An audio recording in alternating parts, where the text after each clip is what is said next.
91% of Washington, D.C. residents don't want the stepped up presence of FBI officers and National Guard. What about you? I would like to see the question. You know how the polling questions, it very much, the wording of the question matters, because I live and work in D.C. for the past 20 years. And? I do not hate seeing calm streets and a Union Station where I'm not being accosted as I'm trying to get to and from the train. I mean, for me, that's a positive. I know people don't like the looks, of course, of soldiers on the streets of American cities. You got to worry about the optics of that. I got to tell you, they're using them in a lot of tourist areas, at the metro or our subway, version of subway there in D.C. at their stations. And so there's, of course, going to be backlash. And I think that's just because it's a Republican president who is doing this. D.C. is very independent. It's a federal district, though, and there are portions of oversight that the White House and Congress get to do because it's not a city, it's a federal district. But I see it as a net positive so far. I like feeling safer. And even the police chief there said us having more law enforcement on the streets is a positive. See, I watched J.D. Vance yesterday, and he seems to think that the next stop could be Atlanta. And think about it. You have a friendly governor and Governor Kemp. You have an unfriendly mayor, but it's not a California situation where the mayor and governor are unfriendly. So that could be a crackdown. You can't tell me Atlanta couldn't use the bulking up. It's just a lot of money. Mm-hmm. It is. And also National Guard, you need them available to respond to natural disasters and, serious situations of unrest and other things. So it's not sustainable forever and ever, but you've got multiple states who have sent their soldiers, their National Guardsmen and women to D.C. And if you start spreading them around the country, maybe it's a targeted source for like 3 to 6 months in a particular city and you move on.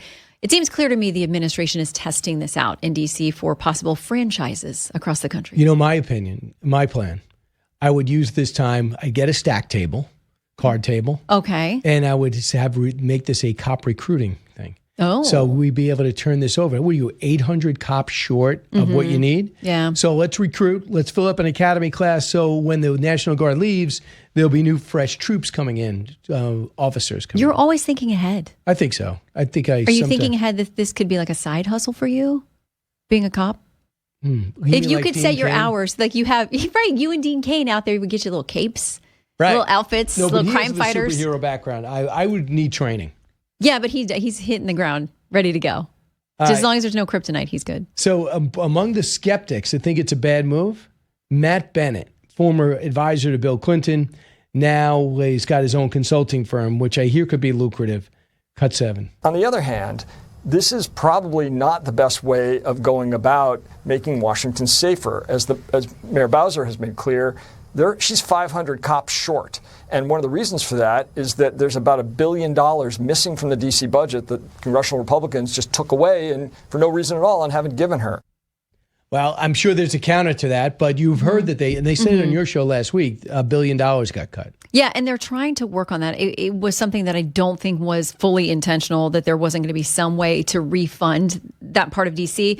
Everybody's out of D.C. right now. You may have heard the August recess is underway. But there has been talk across the aisle that they wanted to make a fix to that budget issue. So if they get the $1 billion, that'll certainly help. But the thing is, you need candidates. And if a 15-year-old carjacks you, you want to be able to prosecute him. You know the guys that beat up the big balls from Doge? Already back out. Yeah. On the streets of D.C. One is in their parents' custody, and the other one's in a shelter, but she's still going to school. And she's got has multiple offenses.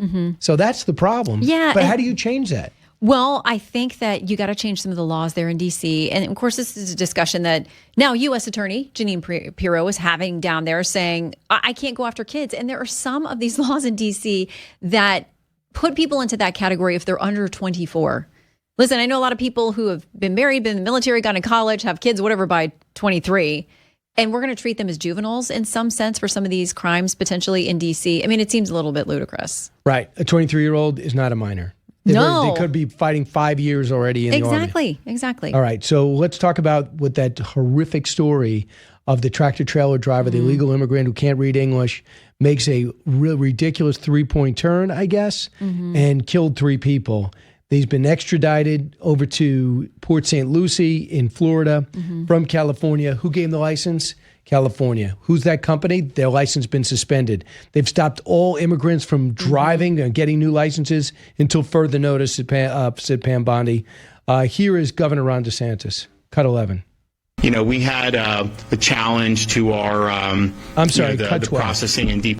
There were 3 people killed by a guy who should have never been in our country, should have never gotten work authorization, and certainly should not have been issued 2 commercial driver's license. So you got to be tough against illegals, but if other states aren't, it bleeds into your state. Yeah, and if you think about CDL licenses, like you said, state of California, state of Washington, so that's 2 places that he passed muster enough somehow to get these licenses. You're driving a machine that is potentially, tons of material out on a street that could be very deadly in any situation. And if somebody can't even recognize the traffic signs, I don't know how they got through the process. I remember failing my first driver's license test at 15 years old, being devastated, but nobody was like, okay, here's your license, just go right ahead. I don't know how an adult who's driving this kind of commercial vehicle doesn't have to pass the most basic testing. I still stay in touch with the person who gave me my driver's test. Really? We bonded in that 7 minutes. But you probably passed on the first time. I did. I didn't. Right. They said I was one of the best. You didn't? No, because this wasn't the driving test. Oh my gosh. Then you got to go apply again. In Florida, you go in for your first license at 15, which now to me is shocking that no 15-year-old needs to be driving a car. But at the time, I went for the written test, and I specifically remember one of the questions I failed was, if you pass an exit on the interstate, what's the best thing to do? And I said, back up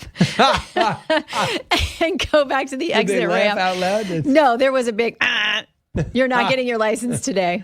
Wow. It's very sad. It was the best thing that ever happened to America. It was for safety's Shannon sake. Bream was kept off the roads. I failed. Certain people should fail their licensing exams until they can actually answer the questions correctly. Who's on your show this week? So Senator James Lankford is going to be with us. We're going to talk Russia, Ukraine. Is it time for the Senate to drop this sentence package that not only, it doesn't go after just Russia, it's their customers like India, Brazil, China.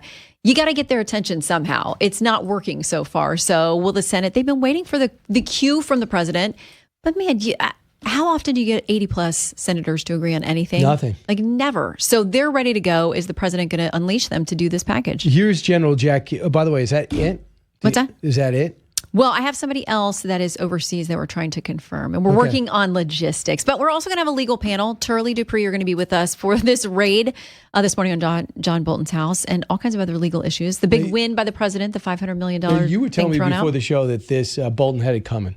Right. That's exactly what I said. People will believe we actually had that conversation. Don't say that. No, okay. No, but the president said he didn't know anything about it, and that should be the way that operates. So we'll talk about what comes next. Right. So he can't wait he'll get briefed later. Mm-hmm. So John Bolton, I mean, they don't get along, and he's a vicious commentator. I can't see him. He's the most responsible guy around, having documents that don't belong to him. So we'll see what happens on that. The other thing was, when you were talking about Ukraine, it reminded me of how different things are now than Alaska. It seems the security guarantees, the big win for the West. Now they're walking it back. They're saying, we don't want international troops there. We don't want any troops there. We definitely don't want the U.S. there. Here's Jack Keane, Cut 17. Well, I think he made a general statement. I don't know what the language was used with Steve Witkoff. But I think he made a general statement to the president when he was with him, dealing with security guarantees being reasonable, something we should discuss. But I think anybody knowing Putin, when you get into the details of this, that's something else again. So listen, it's a negotiated item for sure, but we should put it on the table. What security guarantees Ukraine absolutely needs, and what the United States should be providing as part of that multinational force, Ukraine. I'm not going to tell you who to book, but he'd be a good one. Love Shannon, him. I'm just wondering if we could send somebody else in with Witkoff. I mean, do we have anybody else available? Because he's doing Hamas, he's doing Iran. That didn't go well. He's busy. Hamas, I'm still waiting for the peace agreement. And now we have a misinterpretation, deceptive, intentional or not, by the Russians on what exactly went on. You got to send a team in there. Well, but listen, in Alaska, you had the president, you had Witkoff, you had Secretary Rubio. I mean, there were multiple people in there. But short of that, does President Trump think there's still any way to actually get this done with Putin? Because he's still bombing Ukraine. And you've got, Sergei Lavrov out there saying like, oh, we're not necessarily doing this meeting. There are many other steps that will have to happen before that happens. So again, it makes it look like Putin, plays footsie with President Trump, assures him he's going to move forward, and then what he moves forward on is more bombing. But Trump has a threshold. I don't know if you heard, but he has a temper. Yes, he does. And he's not happy with Putin and feeling like he's been strung along on this whole thing. So does he allow the sanctions to kick in? Does he start to play hardball with him in a consistent way? Since the dossier isn't real, Putin can't have anything over on him. So I'm realizing that. So, and if it did turn out to be real, then he can blackmail him. But I do think that he's saying, okay, we're about done here. We could pack up at one point. Well, and you've got Democrats who, there's one we're trying to finish booking for Sunday, but there are other Democrats out there saying, the president is getting played by Putin. He's been too easy on him. It's time to drop the hammer. It's time to use every potential lever that we have. And I do think President Trump does not like the idea that Putin is playing him or the optics of it looking like Putin's playing him. And I think that goes a long way in pushing his hand on the sanctions. Senator Richard Blumenthal, Cut 22. It is absolutely mind-boggling that Donald Trump continues to be played, an American company hit, and Vladimir Putin has to know where his missiles and drones are going. So for all the bluster and banter, all the finger pointing and rhetoric, Russia's position has barely budged. No ceasefire, no security guarantee, no one-on meeting with Zelenskyy. Yeah. And I think it's time for a reckoning, a reality check for Donald Trump. Look, some of those things that is today, this hour, this changes by the minute. And what were they doing before? He's trying to shake the whole thing up and find out where people really stand. Soon, as Mark Thiessen writes, we're going to find out if Putin's ready to play ball because he's been isolated now. You know what Peggy Noonan writes? That I'll paraphrase, that Putin really must have really freaked out seeing all the European leaders there on Monday. It's the exact opposite of what he tried to do. It's break up Europe, divide them who had no commitment to defense. Trump was coming in. He tended to be a divisive force in the first term with NATO, demanding they step up, demanding they get rid of Nord Stream 1 and 2. But it's had the opposite effect. He looked like a guy in charge. And I think he could have maybe stopped the process. Yeah, and the leader of NATO calling Trump daddy. Like he's the one who's getting in there and whipping everyone into shape. So it's a very different relationship this time around than it was the last time.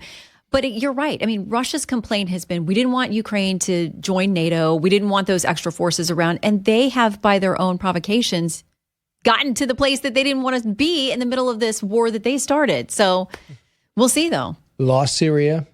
Right? They have two more of their neighbors on their doorstep who are NATO members. Yeah, they got new NATO members out of this. So, Shannon, thanks so much for coming in. What are you going to do this weekend? I am doing Saturday night. I am going to on the stage in Dallas, Texas. Fun. History, Liberty, and Laughs on live. One Fox Nation is going to stream it. What's the laughing part? Me, Will Kane. Oh, that will be fun. Yeah, Lieutenant Colonel Alan West. It'll be fun. So if you're staying in at night, if it's going to be date night, why not date watching the stream Fox Nation. On Fox Nation? Okay. And then to get ready for One Nation Sunday at 10, amongst my guests, Alex Stubb, President of Finland, and Senator Lindsey Graham, who's not President of Finland. Currently. Right. But anything's possible in 2025. Possible. You just don't know. We'll see what his current title is by Sunday night when you have him on. And it's going to be fun. That's what I promised. But you always promise me there's going to be a dance segment at some point. I'm still waiting for that. Out of time. Yeah, manage. I don't know how that happens. We've got to get you a new line producer who can, get these segments timed out so that we don't lose the dancing segment every time. The problem is we don't have money for the stopwatch. So they'll say in my ear. What if I got you one? What? Well, it'll come out of your budget. That's a network budget. Amazon.com. All right. Send it over. Have a great weekend. You too. Bye, Shannon. Bye.